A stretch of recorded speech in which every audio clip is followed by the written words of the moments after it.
Hello everybody, welcome to Ageless Rock, a channel for megalithic sites where megalithic fans can see things from a different perspective.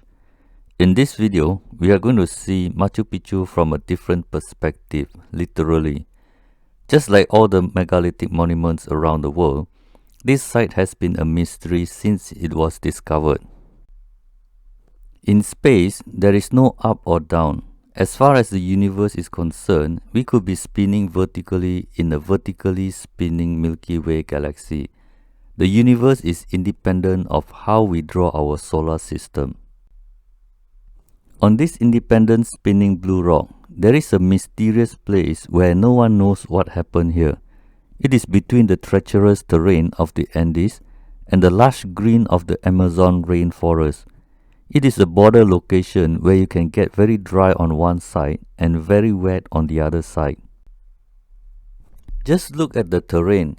This is actually a very unlikely spot to start a village or town 500 years ago, let alone a megalithic city. The locals call this Machu Picchu, where in Quechua language, Machu means old or old person, and Picchu means cone or pyramidal shape. As you can see, it is already hard to get from anywhere to anywhere. Traveling from valley to valley is already a challenge, but this megalithic city is approximately 2,400 meters or 8,000 feet above sea level. If you search for rock formation that looks like a human face, there will be a few interesting photos where at certain angle it looks like a human face. Well, Machu Picchu also has an interesting outline. Most pictures will show you this panoramic view where the chin is on the left side of the photo. But there is an interesting Peruvian face if you tilt 90° anti-clockwise. But there is another photo from another viewpoint where the chin is to the right side instead of the left side. If you tilt this photo 90° clockwise, you will be able to get an Inca-looking impression. So, when you visit Machu Picchu during your vacation, take a hike to two different peaks, lie down and turn your head towards your shoulder to see the megalithic city. You might come back with a different perspective of the Incas and Machu Picchu. Machu is old person and Picchu is pyramid shape. So I would like to think of Machu Picchu as old Incan with a pyramidal nose to fit my pseudo-archaeological, side-stream, non-scientific narrative. Machu Picchu is actually a piece of land shaped by unknown tools for unknown reason. If you think about it a little further, it doesn't make sense to shape bedrock and soil to get a little bit of land for a little bit of crop. Some areas are so steep, it is even suicidal to make such terraces where harvesting can be a matter of life and death. At a glance, you might not see the illogical side of this terrace. Stare a little bit longer and you might see that something is not right. Who in their right mind would like to smack bedrock into terrace for planting crops? After an insane amount of bedrock slope turn into steps, you have to bring topsoil from the bottom at the valley level, and all that for a little bit of corn. Why don't you just plant the corn at the valley? Don't be confused with terrace agriculture in Indonesia or Japan. They were made starting from low land and they slowly go on to higher ground. The terraces are wide and each level is mostly low. Even if they are steep, they are dealing with soil using a hoe. At a glance, you would think villagers here got their food from the terrace farming. But scientists already calculated the land area to be too small to provide sufficient food to those living up here. In fact, inhabitants travel up and down so often, they actually brought soil from somewhere else for the terraces. Check out this spot. This area is highly unlikely to be a good spot for cultivating anything simply because it is too steep. Imagine you're a farmer and it is the time of the year where you need to water the seedlings every day. Let's check out another spot. the particular block in the yellow box is too steep to be practical for terrace farming.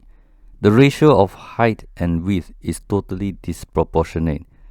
The little bit of corn you can get from planting here is not something very rational. Let's move on to another location. There is a famous structure called Temple of the Sun. But for now, I would like to bring your attention to what is below the Temple of the Sun, which is a very interesting structure. It is a hole, so it is a tomb. It is an awesome hole, so it is a royal tomb. There are over 100 skeletal remains found here, but 80% of the remains were women.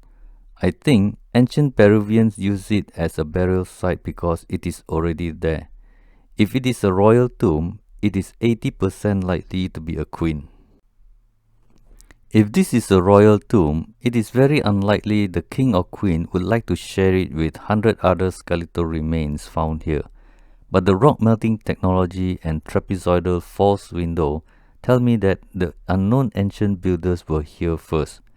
I am very sure if Incas can shape bedrock, they will be making tables and chairs and things they use. Is another interesting site. This particular site has an abstract looking architecture. It is called Temple of Condor. Can you see the condor? How about this simple outline of the bird? Can you see it? How about now?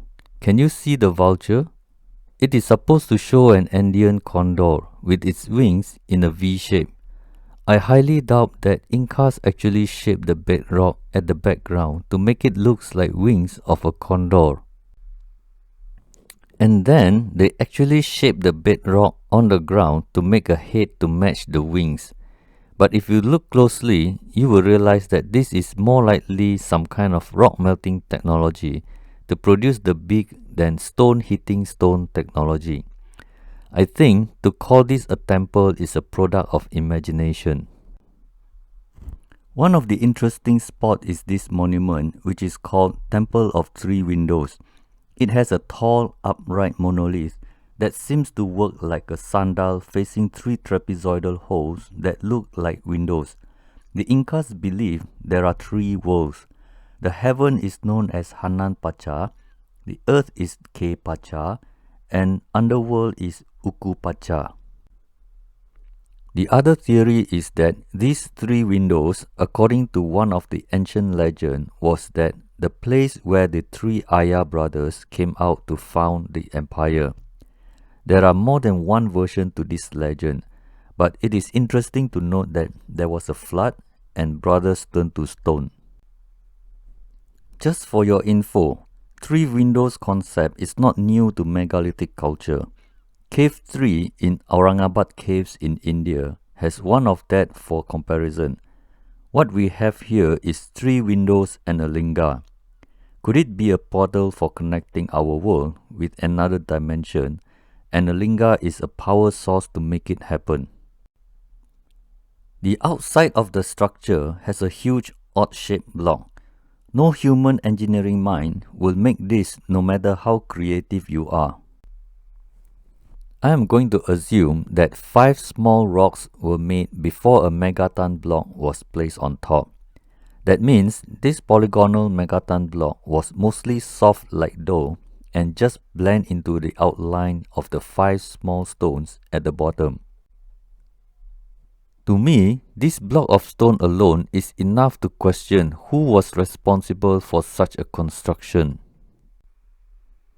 So, the bottom line is that this location is still very much a mystery to me since they were rediscovered.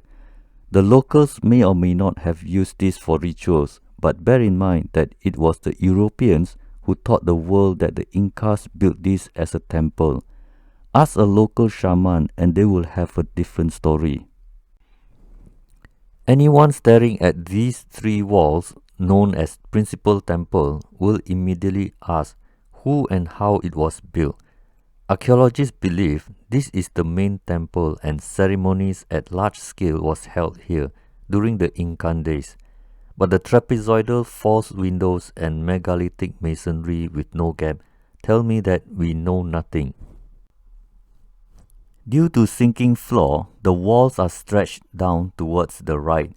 You can see the sides are not just smooth, but also fits all adjacent stones regardless of shape and size. The middle line of the largest block proves it was done when it was soft, where the mysterious protrusions can be created easily.